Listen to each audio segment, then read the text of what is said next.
అందరికీ నమస్తే. Cabinet meeting తర్వాత సీఎం రేవంత్ రెడ్డి గారి ప్రెస్ మీటు. ఆ ప్రెస్ మీట్లో మాట్లాడిన 3 ప్రధానమైన అంశాలు. ఒకటి రుణమాఫీ. ఎందుకంటే ప్రభుత్వం ఇది ప్రధాన ఎజెండాగా పెట్టుకుంది. ఆగస్టు 15 లోపు ఎట్టి పరిస్థితుల్లో ఒకేసారి దశల వారీగా లేకపోతే ఒక్కొక్కసారి 50,000 లక్ష అట్లా కాదు, ఒకటేసారి 2 లక్షల లోపు రుణమాఫీ మొత్తం చేస్తామని ప్రకటన. ఇది ఎన్నోసార్లు ప్రకటన వచ్చింది, చాలాసార్లు ప్రకటన, ఇప్పుడు ఒక ప్రకటన వచ్చింది. అయితే అసలు సీఎం రేవంత్ రెడ్డి గారి ప్రెస్ మీట్ ఎందుకు పెట్టారో కూడా నిజానికి అర్థం కాలేదు నాకు. ఎందుకంటే సీఎం ఒక క్యాబినెట్ మీటింగ్ తర్వాత ప్రెస్ మీట్ పెడుతున్నారంటే దానిలో చాలా అంశాలు ఒక క్లారిటీ ఇస్తున్నారని, ఒక క్లారిటీ ఇవ్వబోతున్నారని రైతులందరూ కూడా ఎదురు చూసింది అదే. రుణమాఫీకి సంబంధించి మేము అర్హులమా కాదా, మాకు అర్హత వస్తుందా రాదా, మాకు రుణమాఫీ అవుతుందా కాదా, గవర్నమెంట్ ఎట్లాంటి గైడ్లైన్స్ పెట్టబోతుంది, గవర్నమెంట్ ఏం చెప్పబోతుంది అనేది ప్రధానంగా చూస్తారు ఎవరైనా కూడా. అదే ఇంపార్టెంట్. ఇప్పుడు 2 లక్షల రుణమాఫీ చేస్తాము అనేది చాలాసార్లు చెప్పిండ్రు. మళ్ళీ అదే విషయాన్ని క్యాబినెట్ గ్రీన్ సిగ్నల్ అని చెప్పిండ్రు. నాకు తెలిసి ఇప్పటి వరకు డిసెంబర్ 7న 2023న ప్రభుత్వం ఏర్పడిన తర్వాత జరిగిన ప్రతి క్యాబినెట్ సమావేశంలో రుణమాఫీ మీద చర్చ జరిగింది. రుణమాఫీ మీద ఏదో ఒక ప్రకటన చేసింది క్యాబినెట్. రుణమాఫీ చేస్తామని, రుణమాఫీ చేయబోతున్నామని, రుణమాఫీ లెక్కలు తీస్తున్నామని, రుణమాఫీకి ఎన్ని డబ్బులు అయితే చూస్తున్నామని, డబ్బు లెక్కంచి దేవాలను మాట్లాడుతున్నామని చాలా మీటింగ్లు జరిగినాయి. చాలాసార్లు చెప్పిండ్రు. ఈ క్యాబినెట్లో మళ్ళీ కొత్తగా గ్రీన్ సిగ్నల్ ఇవ్వడం అంటూ ఏమి ఉండదు. ఖచ్చితంగా మీరు ఇచ్చిన హామీ లేకపోతే మీరు చేయాలనుకుని ప్రభుత్వం అన్నీ పక్కన పెట్టి రుణమాఫీ మీద కాన్సన్ట్రేషన్ చేసిన మీరే చెప్పారు కాబట్టి కొత్తగా క్యాబినెట్లో గ్రీన్ సిగ్నల్ ఇవ్వాల్సిన అవసరం లేదు. ఒక పాయింట్. రెండవది, ఒక కట్ ఆఫ్ డేట్ మాత్రమే చెప్పిండ్రు రుణమాఫీ విషయంలో రేవంత్ రెడ్డి గారు. ఇంకా మిగతా విషయాలు ఏవి డిస్క్లోజ్ చేయలేదు. వాళ్ళు కట్ ఆఫ్ డేట్ ఏం చెప్తున్నారంటే 12/12/2018 నుంచి 9/12/2023 దీని మధ్య ఉన్న లోన్స్ మేము చేస్తామన్నారు. ఇది ఒక్కటే చెప్పింది. ఇక మిగతా గైడ్లైన్స్ అంటే జీవో వస్తుంది అన్నారు. జీవోలోనే గైడ్లైన్స్ చెప్పాలనుకున్నప్పుడు ప్రెస్ మీట్ అక్కర్లేదు. జీవో వస్తుంది, కానీ ఒక ముఖ్యమంత్రి గారు ప్రెస్ మీట్ పెట్టినప్పుడు దానిలో కొంత ఎవరైనా హోప్స్ ఉంటాయి కదా, చెప్తారు మాకు ఏదో అవుతుంది అని. అది ఎందుకో మరి రేవంత్ రెడ్డి గారు చెప్పలేకపోయారు. దానిలో అంత సస్పెన్స్ ఉంచాల్సిన అవసరం లేదు.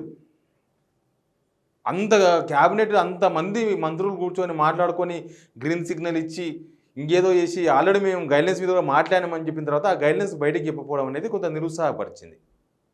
ప్లస్ ఈ డేట్ విషయంలో 12/12/2018, 9/12/2023 మధ్య తీసుకుని మాత్రమే అని రేవంత్ రెడ్డి గారు ప్రకటించారు. ఆయన చెప్పిన దానిలో 2 విషయాలు, గ్రీన్ సిగ్నల్ ఇవ్వడం, రెడ్ సిగ్నల్ ఇవ్వడం, అదంతా ఎన్నోసార్లు జరిగింది. ఇదొక విషయం చెప్పిండ్రు. ఇంకొక విషయం 31,000 కోట్లు అవుతుంది అని చెప్పారు. ఇవన్నీ చెప్పినప్పుడు ఎవరు ఎలిజిబుల్లో కూడా చెప్తే అయిపోయేది కదా, దానిలో దాగుడు మూతలు ఎందుకు? రైట్. అయితే ఈ డేటు విషయంలో నేను ఒక విషయం చెప్తా.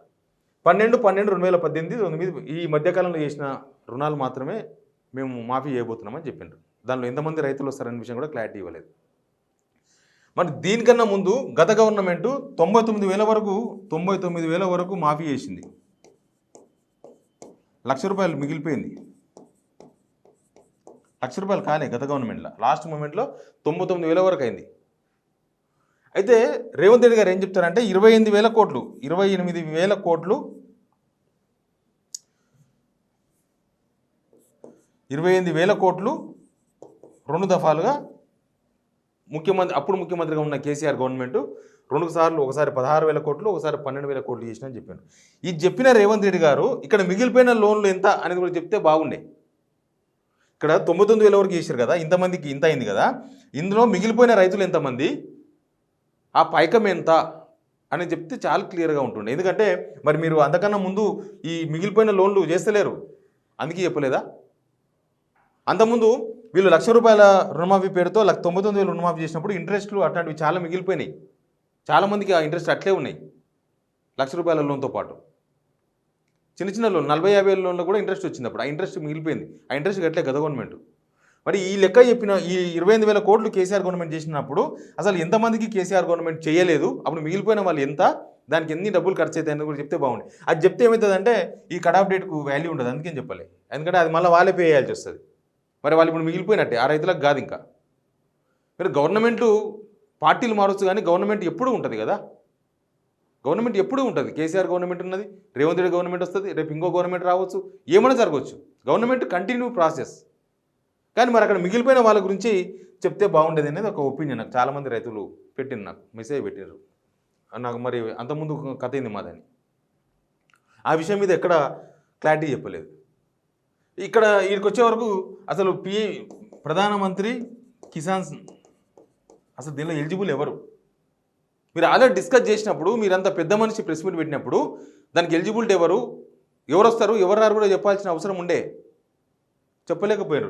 37,000 కోట్ల రూపాయలు అవుతాయని చెప్పారు. ఆ 37,000 కోట్లు ఎక్కడి నుంచి వస్తాయంటే అది మా బట్టి గారు చూసుకుంటారు, ఆయన నలభీమ పాకం చేస్తాడు అని ఆయన మీద దోషేసిండ్రు. మీరు ప్రమాణాలు చేసింది మీరు, హామీ ఇచ్చింది మీరు. నిజానికి బట్టి విక్రమార్క గారు ఫస్ట్ ఈయననే స్టార్ట్ చేసిన హామీ, ఆ దేవుని తొట్టు ఈ దేవుని తొట్టు అన్నీ. డబ్బుల విషయానికి వచ్చేవరకు ఈ డబ్బులు ఎక్కడి నుంచి తీసుకొస్తారనే విషయంపై కూడా చాలా అనుమానాలు ఉన్నాయి. ఎక్కడి నుంచి తీసుకొస్తారు? రియల్ ఎస్టేటు ఏమైందో మీకు తెలుసు. రియల్ ఎస్టేటు భూమి నాకుతుంది, ఇప్పుడు కింద ఉంది. రియల్ ఎస్టేట్తోనే గవర్నమెంట్కి రూపాయి వచ్చే పరిస్థితి కనిపిస్తలేదు. ఎక్సైజ్ ఒక్కటే గవర్నమెంట్ని బతికిస్తుంది. రోజువారీ ఖర్చులకు మన తాగుడు డబ్బులు వనుకొస్తున్నాయి. ఎక్సైజ్ వచ్చే రెవెన్యూ రోజువారీ ఖర్చులకు సరిపోతుంది.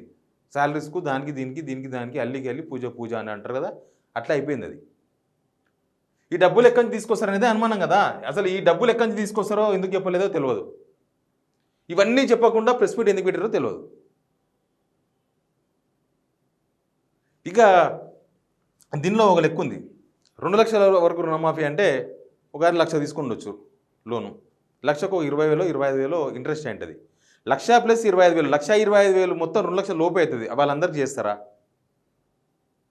ఒకవేళ కొన్ని ఏంటంటే కొన్ని బ్యాంకులలో కొందరు మేనేజ్ చేసో లేకపోతే పరపతి పోయించో ఇంకా రకరకాలుగా పరిచయాలు పోయించో 2 లక్షల కన్నా ఒక 3 లక్షల లోన్ తీసుకున్నాను. ఇది పెద్ద ఆసాముల గురించి చెప్తున్నాను నేను. మళ్ళీ పెద్ద ఆసాముల గురించి మనకి కనవద్దు. ఎందుకంటే మళ్ళీ వాళ్ళకి 3 లక్షల లోన్ ఉన్నప్పుడు 2 లక్షల వరకు లోన్ మాఫీ అయ్యి ₹1,00,000 వరకే మిగులుతుందా? 3 లక్షల లోన్ ఉంది అనుకుందాం, లేదా 2.5 లక్షల లోన్ ఉంది అనుకుందాం. 2 లక్షల లోన్ మాఫీ అవుతుందా? లేకపోతే ప్రధానమంత్రి కిసాన్ కింద 5 ఎకరాలకు 6 ఎకరాలకు 4 ఎకరాలకు సమప్ చేస్తారా? ఓలా అట్లా సమప్ చేయగలిగితే 5 ఎకరాలకు సమప్ చేస్తే 5 ఎకరాల వరకు ఎంత లోన్ వస్తుందో అంతకు క్లోజ్ చేస్తారా? అంటే ప్రభుత్వం ఎందుకు దీనిలో సస్పెన్స్ మెయింటైన్ చేస్తున్నది అర్థం కాని విషయంగా మారింది. ఎందుకు దాస్తుంది ప్రభుత్వం దీనిలో? రైతులకే కదా. మీరు ప్రతిపక్షాలను దృష్టిలో పెట్టుకొని మాట్లాడొద్దు. ప్రభుత్వం ఎప్పుడు కూడా ప్రతిపక్షాల కోసం పనిచేయకూడదు. ప్రతిపక్షాల కోసం సమాధానం చెప్పొద్దు. ఎప్పుడు కూడా ప్రజల కోసం చెప్పాలి. ఇక్కడ రైతుల గురించి కాబట్టి రైతులకు క్లారిఫై చేయాలి, రైతులకు అనుమానాలు క్లారిఫై చేయాలి. రైతులు వాళ్ళు ఎలిజిబులా కాదా వాళ్ళకి చెప్పాలి. జీవో ఇస్తాం అంటున్నారు. ఆ జీవో వచ్చే ముందు మీ ప్రెస్ మీట్ అవసరం లేదు. ఒకవేళ జీవోలని చెప్తాం, ప్రెస్ మీట్లో ఏం చెప్పామంటే మరి ఇట్లాంటి డౌట్స్ చాలా ఉన్నాయి. ఇంట్లో కుటుంబంలో 2-3కి లోన్ ఉంటుంది. ఇద్దరికి ఉన్నది అనుకుంది. ఇద్దరికి ఒక 50,000, ఇంకొకరికి 50,000 ఉంది. ఇద్దరికి ఉంది 50,000 ఉంది అనుకుందాం. అది 2 లక్షల రూపాయల లోపే అవుతుంది. వాళ్ళ ఇద్దరికి మాఫీ అవుతుందా? లోన్ ఉంటే ఇద్దరికి ఉంటే కుటుంబంలో. లేకపోతే PM కిసాన్ కింద తీసుకొని మీకు పనికొచ్చే దీనిలో PM కిసాన్లో కొన్ని రూల్స్ తీసుకుంటారంట, కొన్ని కండిషన్స్ తీసుకుంటారంట. అంటే మీకు పనికొచ్చేటివి డబ్బులు తక్కువ అయ్యేది, రైతులను ఎలిజిబుల్ కాకుండా చేసేవి మాత్రమే తీసుకుంటారా? ప్రభుత్వ ఉద్యోగులకు ఇవ్వమన్నారు, లాయర్లకు ఇవ్వమన్నారు, ప్రొఫెషనల్స్కి ఎవరికి ఇవ్వమన్నారు? మంచిదే. వైట్ రేషన్ కార్డు ఉన్న వాళ్ళకే ఇస్తారా? White ration card PM Kisan white ration card ఉంటేనే ఇస్తున్నారు. వైట్ రేషన్ కార్డు ఉన్న వాళ్ళకే ఇవ్వాలంటే వైట్ రేషన్ కార్డు చాలామందికి లేదు. మీ గవర్నమెంట్ ఇవ్వలేదు. అంతకుముందు గవర్నమెంట్ కొంతమందికి ఇచ్చింది, చాలామందికి ఇవ్వలేదు. తెలంగాణ వచ్చిన తర్వాత రేషన్ కార్డులు ఇవ్వడం అనేది ఆల్మోస్ట్ తక్కువైపోయినాయి. మరి రేషన్ కార్డులు లేవు కదా. ఇది ఎట్లా చేస్తారు? మొత్తం బట్టి గారు భుజాల మీద వేసేసిండ్రు. బట్టి గారు చూసుకుంటారు మొత్తం, మనకేం సంబంధం లేదు. ఇదంతా ఇంకా ఏదున్నా వాళ్ళే చూసుకుంటారు అన్నట్టుగా వదిలేసిండ్రు. ఇది రుణమాఫీ వెనుక ఇట్లా చాలా అనుమానాలు ఉన్నాయి. ఎందుకు రేవంత్ రెడ్డి గారు బయటికి ఓపెన్గా చెప్పదే అనేది అదొక పెద్ద అనుమానంగా మనకు కనిపిస్తుంది. Please subscribe signal TV.